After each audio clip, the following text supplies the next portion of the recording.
Selamat berjumpa kembali saudara-saudari umat beriman terkasih dalam Tuhan. Selamat berhari Minggu. Salam sehat berlimpah berkat. Hari Minggu tanggal 26 Oktober 2025. Saya mengajak kita sekalian merenungkan kutipan Injil Lukas bab 18 ayat 9 sampai 14. Kita akan merenungkan saudara-saudara bagaimana sikap batin yang benar di hadapan Tuhan, khususnya di dalam berdoa. Kita mendengarkan sabda Tuhan. Dalam nama Bapa dan Putra dan Roh Kudus. Amin.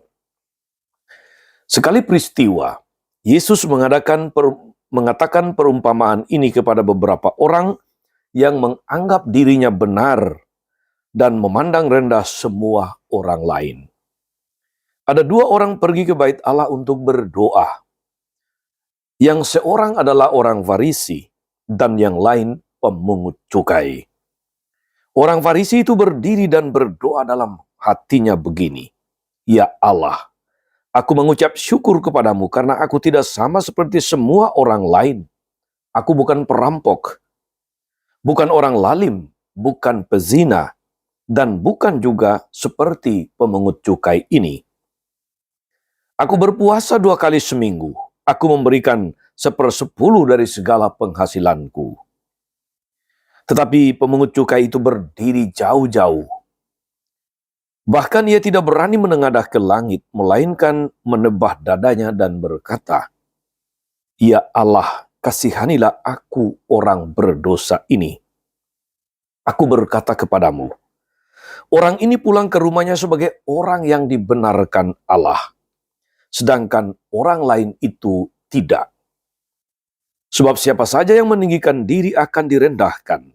Siapa saja yang merendahkan diri, ia akan ditinggikan. Demikianlah sabda Tuhan. Bapak, Ibu, saudari-saudara umat beriman terkasih dalam Tuhan kita Yesus Kristus. Di awal tadi saya mengatakan bahwa kita akan merenungkan tentang sikap batin yang benar di hadapan Tuhan, khususnya di dalam doa.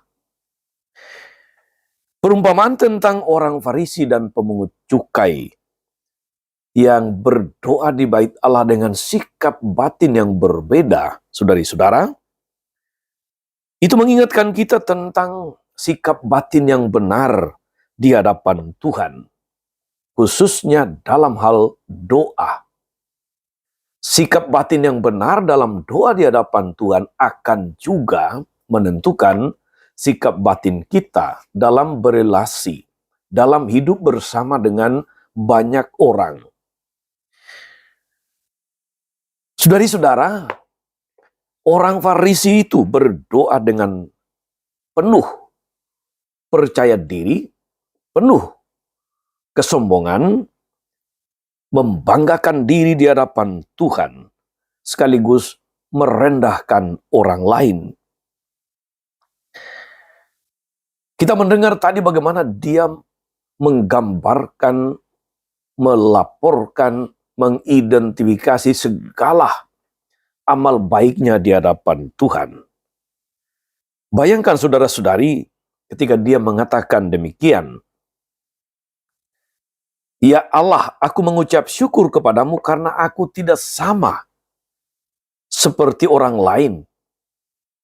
Aku bukan perampok, aku bukan orang lalim, aku bukan pezina, aku bukan koruptor seperti pemungut cukai ini.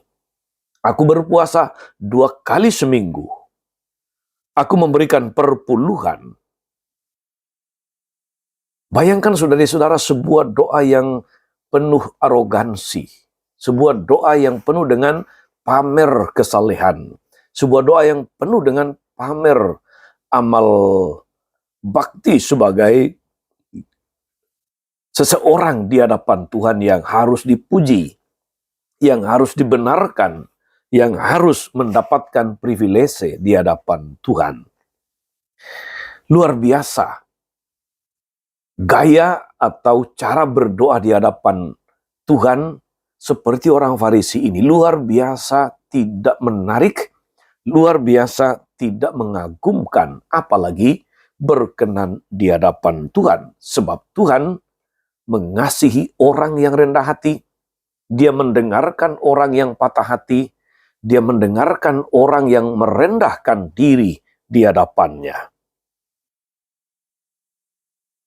Maka saudara-saudara, kita bisa melihat bahwa doa dari orang Farisi ini hanyalah sebuah momen pamer prestasi rohani demi kenyamanan batin yang palsu.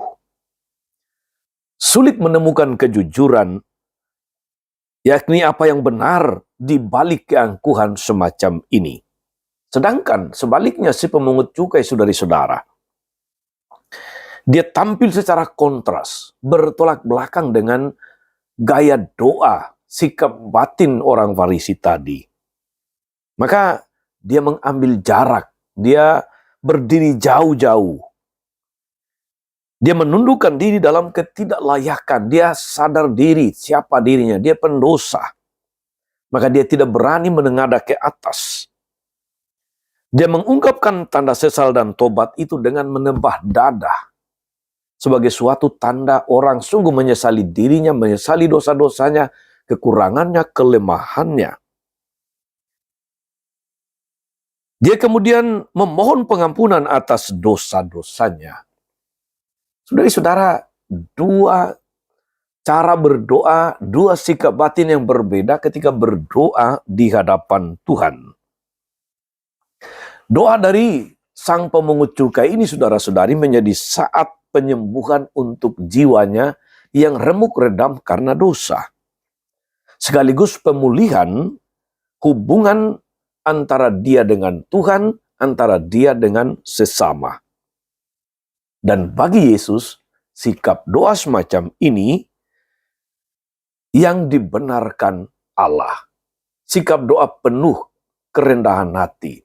Sikap doa penuh dengan penyesalan. Sikap doa yang berani menunduk, berani menyesali dosa-dosa, dan mohon pengampunan.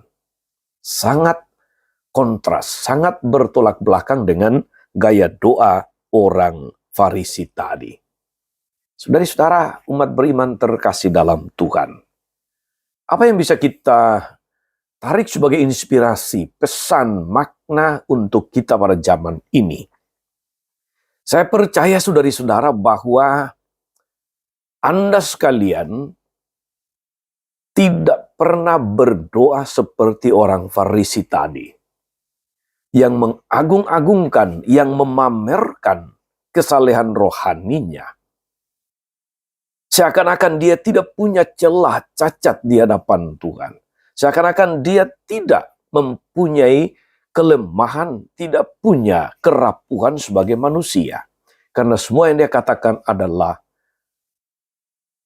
suatu sikap penuh percaya diri akan hal-hal baik yang dia lakukan, seakan-akan Tuhan senang dengan orang yang menyombongkan diri.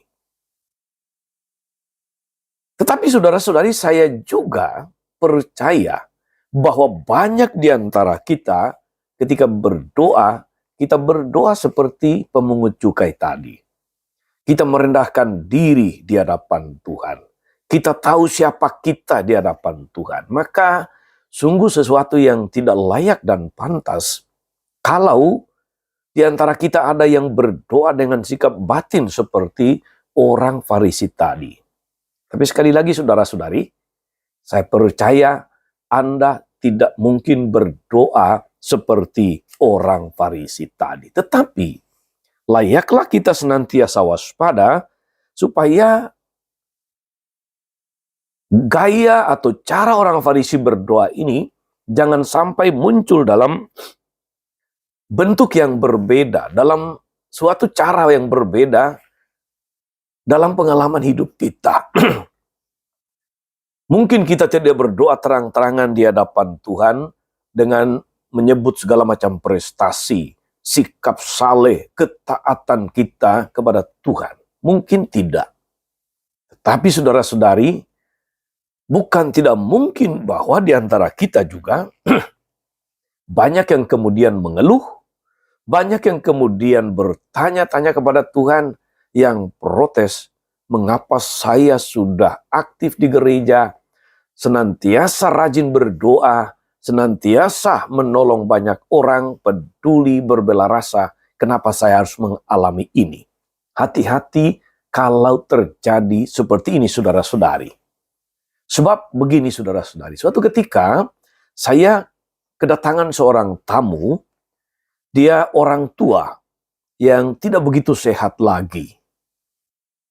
Awalnya dia minta waktu mengaku dosa, kemudian meminta waktu untuk konsultasi, curhat.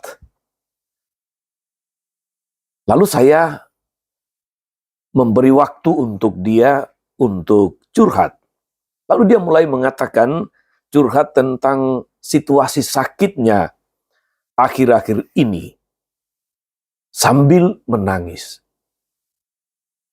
Dia katakan begini, "Romo, saya jengkel kenapa saya tidak sembuh-sembuh.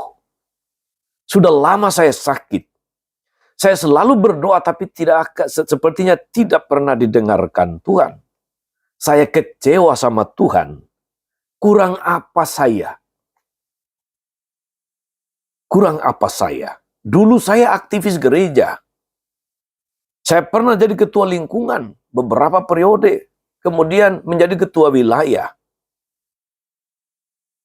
Saya aktif dalam pelayanan di gereja, di masyarakat. Tetapi kenapa Tuhan memberi saya sakit seperti ini dan tidak sembuh-sembuh? Apa yang kurang pada saya?" Saudari-saudara, umat beriman terkasih dalam Tuhan, menurut saudari-saudara, apa yang kurang pada orang ini? Ketika dia sakit, dia menyalahkan Tuhan dengan mengingat segala sesuatu,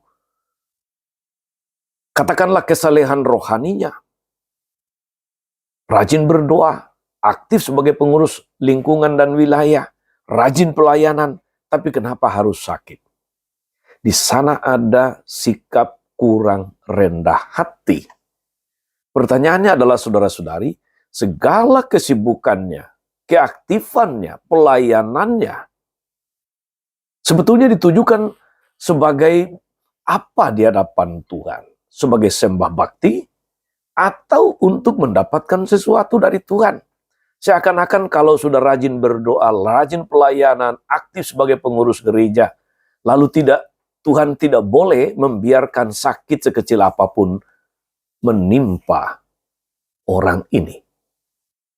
Ini yang saya katakan, saudara-saudari, mungkin kita tidak berdoa seperti orang Farisi yang sombong, tapi dia mungkin muncul dalam bentuk yang lain ketika kita mulai protes kepada Tuhan karena sudah rajin ini, rajin menyumbang, rajin puasa pantang, rajin menjadi aktivis lingkungan, aktivis pelayanan di gereja. Kenapa Tuhan mesti memberi saya ini? Kita menjadi tidak rendah hati. Sebab saudara-saudari, orang yang sungguh beriman, karena imannya itu maka dia semakin sadar diri siapa dia di hadapan Tuhan. Dia semakin rendah hati. Dia menerima segala situasi sebagai kesempatan untuk memuji Tuhan. Tapi kalau sudah mulai protes, mulai hitung-hitung jasa, maka doa bagi dia adalah transaksi di hadapan Tuhan, bukan relasi. Saudara-saudara, umat beriman terkasih dalam Tuhan, semoga kita diteguhkan untuk senantiasa membangun sikap rendah hati, membangun sikap batin yang benar di hadapan Tuhan juga ketika berdoa. Jangan pernah membanggakan diri di hadapan Tuhan. Jangan pernah menjadi sombong di hadapan Tuhan.